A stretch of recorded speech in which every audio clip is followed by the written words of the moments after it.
Life of Ty, Penguin Problems, Chapter 2.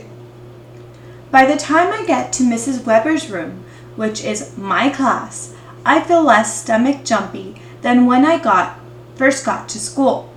I feel more like me. Even so, my hand gives Mrs. Weber a weird wave when I walk through the door.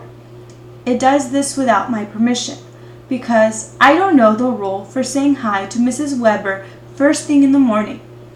Maybe there's not a rule. "Good morning, Ty," Mrs. Weber says. "How's your baby sister doing?" She always asks this. Every day for the last 3 weeks, she's asked this. "She's fine," I tell her, which is what I always say. I think for a moment. "She spit up all over my mom's shirt this morning." "Oh dear, no fun." "Nope," Mrs. Weber clucks. Then she says the other thing she always says, which is, "Well, be sure to help out your mom as much as you can. Babies are precious, but so much work." "Babies aren't precious," Lexi says, coming up next to me. "Babies are boring, boring. Does she have hair yet?" "Nope," I say, still bald. "Ha, ugly baldy." She grabs my arm. "Come on, let's go." I follow her to the beanbag corner of the room. Teensy baby Maggie isn't ugly, I almost tell her as we sit down. But I don't. And I also don't tell her that she shouldn't make fun of bald people in general, which she pretty much is by saying baldy. Joseph, who's my real best friend, is a baldy. A temporary baldy because he has leukemia. He's going to be okay, but he's in the hospital for a little while. Not forever, just for a while. But telling Lexi not to do something just makes her do it more, except when I'm trying on purpose to trick her. Then she doesn't fall for it. Like if I say, "Don't give me your cheese puffs or I will be so mad." She shrugs and says, "Okay," and doesn't give me her cheese puffs. Also, Lexi herself has really pretty hair. It's dark brown and shiny, and it swishes. She bumps me with her shoulder and says, "Look what I learned to do. It's awesome." She wiggles a rubber band off her wrist. She's wearing zillions of them. She holds the rubber band in one hand, and with the other hand, she makes a gun shape. "Lexi," I say. She loops the rubber band around her thumb and the tip of her pointed finger. The rubber band slips off, but she gets it back on. Then, with her other hand, she pulls down the bottom of the rubber band, stretches it tight, and uses the leftover fingers on her gun hand to lock it in place.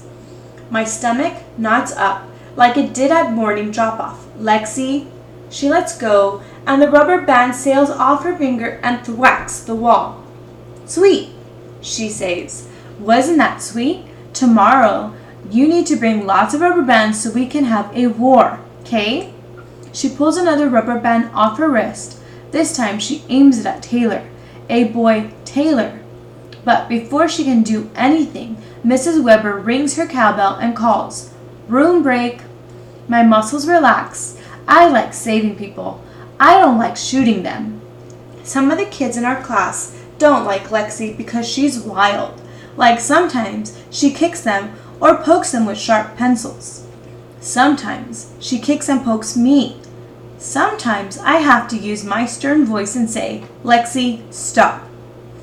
But Lexi is big and loud. She does whatever she wants. Sometimes, not all the time, but sometimes, I wonder if I should be wild.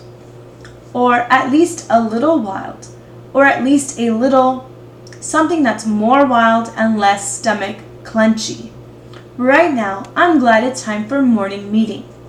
"All right, kids," Mrs. Weber says once we're sitting crisscross applesauce on the floor in front of her. Taylor isn't allowed to sit next to Chase, but I can sit next to anybody, so I sit next to Lexi. Breezy sits next to Lexi too, on Lexi's other side. I would sit next to Joseph, but yeah, Joseph's in the hospital. I, on purpose, don't sit next to Taylor, because he's even wilder than Lexi, and he gets in trouble all the time. Also, he always wants to do punny arm fights. On Thursday, we have our field trip to the Georgia Aquarium, Mrs. Weber says. Everyone claps and says, "Yay! I can't wait to go to the aquarium. We'll get to touch sharks and real-life starfish and see two beluga whales who are friends and who drift like pale, gigantoid marshmallows through the water." Mrs. Weber told us about them. That's how I know. "Please bring in your permission slip if you haven't already," Mrs. Weber says, "and a sack lunch so we can throw our trash away when we're done." Lexi raises her hand. "Can we bring money for the gift shop?" "You cannot bring money for the gift shop. That would be too complicated with the whole grade there." "Why," Lexi says. Taylor raises his hand. "Yes, Taylor?" Mrs. Weber says. "I have a question," Taylor says. "Does your question have to do with our field trip?" "Yes." "Then go ahead, but stay on topic."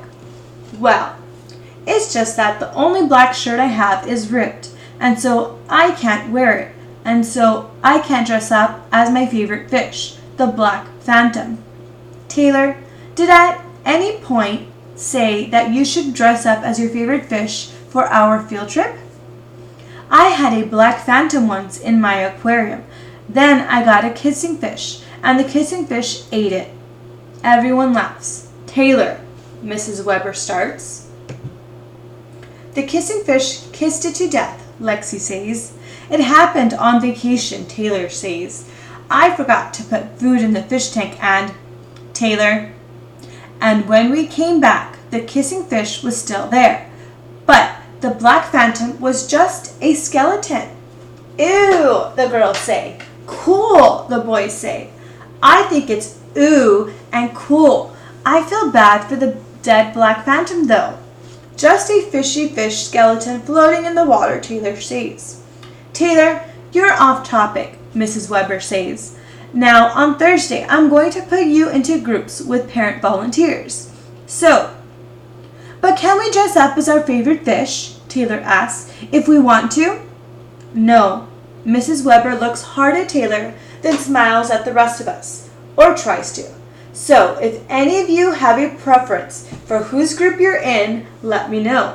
I can't guarantee anything, but I'll do my best." Taylor's hand shoots up. "Let me know in private," Mrs. Weber says. "But, moving on, Mrs. Weber says, can someone repeat back to me what you need to do before Thursday?" "I can." I put up my hand. "Yes, Ty?" "Bring our permission slip," I say. "Bring a Lunchable." It doesn't have to be a Lunchable, but yes, you need to be able to throw your trash away afterward. So, no Tupperware containers or thermoses or lunch boxes. I'm going to tell Mom it has to be a Lunchable because I like Lunchables, especially the Nacho Supreme with a Capri Sun. "And?" Mrs. Weber says. "Oh," I say, "and if we want to be in someone's group, tell you." Beautiful, Ty. Excellent listening. I feel warm. I fold my lips over to hide my smile. "Tell Mrs. Weber to put you with Breezy's mom," Lexi says, "so we can be in the same group." "Breezy's mom?" "Unless your mom's chaperoning, is she?"